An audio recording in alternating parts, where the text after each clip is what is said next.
səni nə qədər sevdiyimi, dərdindən necə öldüyümü. Bütün günü sən ağlımdasan,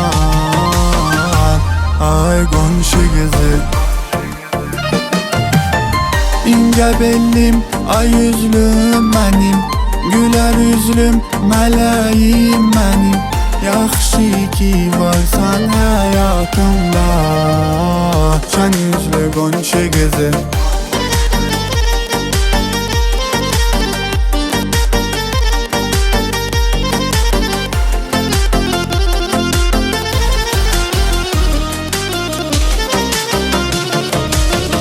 Bilirəm dalınca qaçanın çoxdur, amma mənim qədər sevənin yoxdur. Dəli oluram səni görəndə, ay qonşu qızı.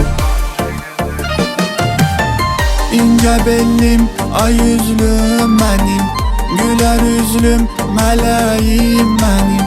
Yaxşı ki varsan həyatımda, şən üzlü qonşu qızı.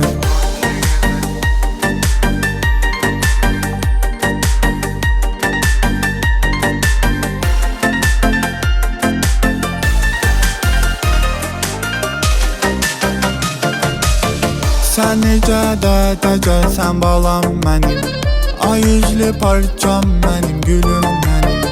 Bir bilsən səni necə sevdiyimi, ay qonşu qızı.